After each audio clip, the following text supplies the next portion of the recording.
சென்னையில properties தேடுறீங்கன்னா findbhk.com போங்க. Matching ப்ராப்பர்ட்டிஸை AI உங்களுக்கு சஜஸ்ட் பண்ணும்.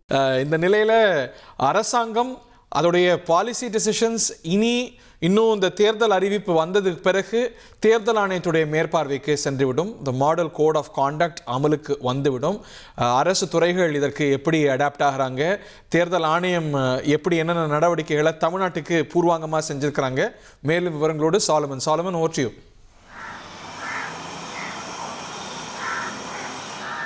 தமிழகம் உள்ளிட்ட 5 மாநில தேர்தலோட தேதி இன்னும் கூடிய விரைவில் 4 மணிக்கு அறிவிக்கப்பட இருக்கக்கூடிய நிலையில் தேர்தல் நடத்தை விதிகள் அதன் பின்னர் அமலுக்கு வரும். அமலுக்கு வந்தவுடன் பல்வேறு நடவடிக்கைகள் அரசு சார்பிலும் அதே போல் தேர்தல் ஆணையம் சார்பிலும் எடுக்கப்படும். குறிப்பாக சாலையில் இருக்கக்கூடிய போஸ்டர்கள், கட்சியோட போஸ்டர்கள், பேனர்கள் உள்ளிட்டவை அனைத்துமே தேர்தல் ஆணையம் தரப்பில் அகற்றப்படும். அதன் பின்னர் தேர்தல் ஆணையம் கட்டுப்பாட்டில் தான் மொத்த தமிழகமே செயல்படும். குறிப்பாக இதன் பின்னர் ரைடுகளை நடத்துவதற்காக அமலாக்கத்துறையினரும் ஒரு புறம் திட்டமிட்டிருக்கிறார்கள். வருமான வரித்துறையினரும் இந்த பண செலவினங்கள் உள்ளிட்டவை கண்காணிப்பதற்காக திட்டமிட்டு இருக்கிறார்கள். இதன் தேர்தல் நடத்தை விதிகள் வந்த பின்பு இவர்கள் முழுமையாக ஆரம்பிப்பார்கள் எனவும் தெரிய வருகிறது. அதன் பின்னர் இந்த தேர்தல் நடத்தை விதிமுறைகள் அமலுக்கு வந்தவுடன் உடனடியாக துணை இராணுவ படையினர் களத்தில் இறங்கியிருப்பார்கள். முழுவதிலுமே இவர்கள் திடீரென சோதனை மேற்கொண்டு அவர்கள் வாகன தணிக்கையில் ஈடுபடுவார்கள். குறிப்பாக 1 லட்சத்திற்கு மேல் பணம் அல்லது பொருட்களை கொண்டு சென்றால் உடனடியாக அவர்களிடம் தகுந்த ஆவணங்களை கேட்பார்கள். அந்த ஆவணம் இல்லை என்றால் உடனடியாக பறிமுதல் செய்யப்பட்டு அது கருவூலங்களில் வைக்கப்படும். இதே போன்று தான் பல்வேறு நடவடிக்கைகளை ஏற்கனவே சென்னை காவல்துறையினரும் மேற்கொண்டிருக்கிறார்கள். அதாவது 23,000 காவல்துறையினர் பாதுகாப்பு பணியில் ஈடுபட திட்டமிட்டிருப்பதாகவும் ஏற்கனவே பதற்றமான மற்றும் மிக பதற்றமான வாக்குச்சாவடிகளை கண்டறிந்திருக்கிறார்கள். சென்னையை பொறுத்த மட்டும் 24 சட்டமன்ற தொகுதிகள் உள்ளடங்கியவை. அதில் மொத்தம் 5,445 வாக்குச்சாவடி மையங்கள் இருப்பதாக இவர்கள் கணக்கில் எடுத்திருக்கிறார்கள். இதில் 1027 இடங்கள் பதற்றமான வாக்குச்சாவடிகள் என கண்டறியப்பட்டு அங்கு பாதுகாப்பை பலப்படுத்த திட்டமிட்டிருக்கிறார்கள். உரிமை பெற்ற துப்பாக்கிகள் உடனடியாக ஒப்படைக்கப்பட வேண்டும் எனவும் மொத்தம் 2,300 சொச்சம் துப்பாக்கிகள் உரிமம் பெற்றவை. அதில் 900 துப்பாக்கிகள் இதுவரை ஒப்படைக்கப்பட்டிருப்பதாக சென்னை காவல்துறை தரப்பில் தெரிவிக்கப்பட்டிருக்கிறது. முதல் முறையாக இந்த சிறப்பு தீவிர திருத்த சட்டமானது கொண்டு வரப்பட்டிருக்கிறது. இந்த சட்டப்பேரவை தேர்தல் தான் கொண்டு வரப்பட்டிருக்கிறது.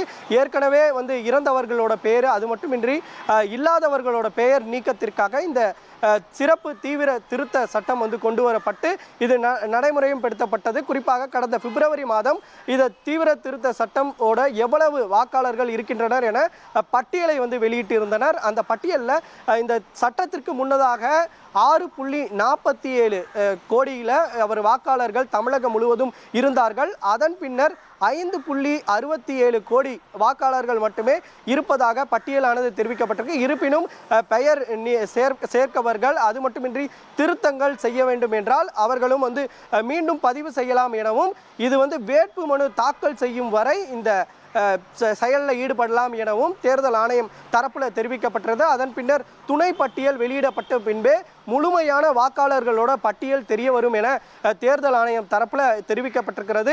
மேலும் தமிழக காவல்துறையினர் தரப்பில் தயார் பணிகளில் ஈடுபட்டு வருகின்றார்கள். அதே போலத்தான் தமிழகம் முழுவதும் 1.5 லட்சம் காவல்துறையினர் இந்த தேர்தலுக்காக உழைக்கிறார்கள். மேலும் வாக்குச்சாவடி மையத்தில் கூடுதலாக பதற்றமான மற்றும் மிக பதற்றமான இடங்களில் போலீசார் இருக்கிறார்கள். அதே போலத்தான் சமூக ஊடகங்களையும் கண்காணிப்பு பணியில் ஈடுபடுகிறார்கள். குறிப்பாக தனிநபர் தாக்குதல் மற்றும் இந்த அரசியல் கட்சியினரை அவதூறாக அவர்கள் பதிவிடுவார்கள் என்பதால் தொடர்ச்சியாக போலீசார் அதனை கண்காணிப்பு பணியில் ஈடுபட்டு வருகிறார். உடனடியாக காவல்துறை நடவடிக்கை எடுக்கும் எனவும் தெரிவிக்கப்பட்டிருக்கிறார்கள்.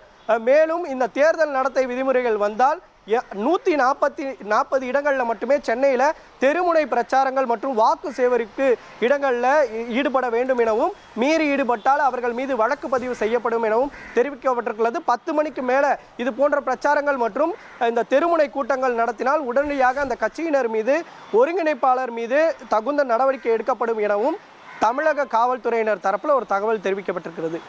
நன்றி சாலமன், நிறைய விரிவான தகவல்களை சொன்னீங்க. தேர்தல் திருவிழா இன்னும் கொஞ்ச நேரத்தில் அதிகாரப்பூர்வமாக சவுண்டிங் த பியூகல் ஆரம்பிக்க போகுது.